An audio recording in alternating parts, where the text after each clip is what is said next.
एक बार एक किसान परमात्मा से बड़ा नाराज हो गया।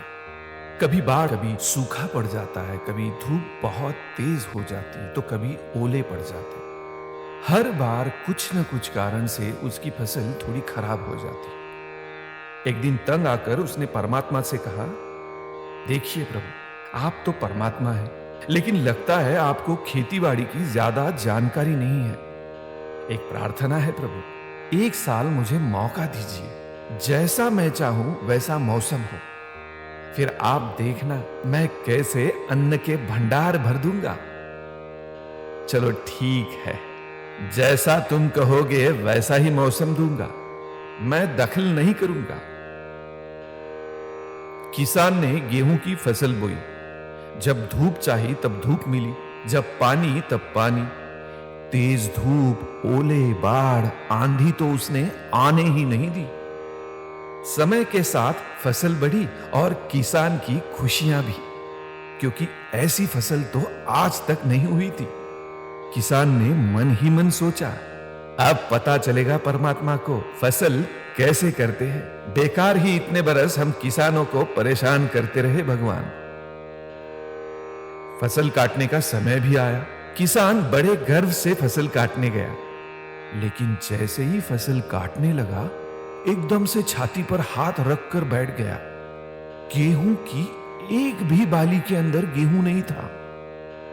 सारी बालियां अंदर से खाली थी। बड़ा दुखी होकर उसने परमात्मा से कहा, यह क्या हुआ प्रभु? तब परमात्मा बोले, ये तो होना ही था। तुमने पौधों को संघर्ष का जरा सा भी मौका नहीं दिया।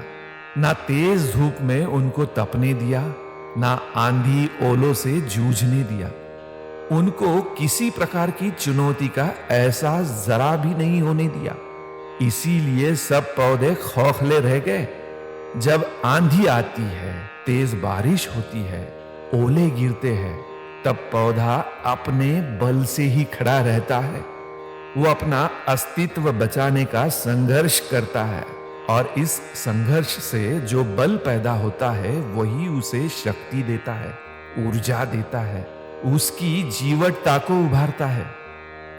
सोने को भी कुंदन बनाने के लिए आग में तपने, हथौड़ी से पीटने, गलने जैसी चुनौतियों से गुजरना पड़ता है, तभी उसकी स्वर्णिम आभा उभरती है, उसे अनमोल बनाती है।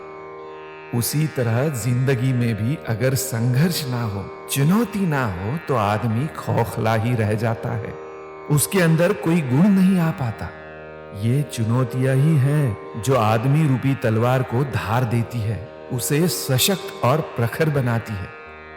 अगर प्रतिभाशाली बनना है तो चुनौतियों को स्वीकार करना ही पड़ेगा, अन्यथा हम खोखले ही रह जाएंगे। अगर जिंदगी में प्रखर बनना है, प्रतिभाशाली बनना है, तो संघर्ष और चुनौतियों का सामना करना ही पड़ेगा।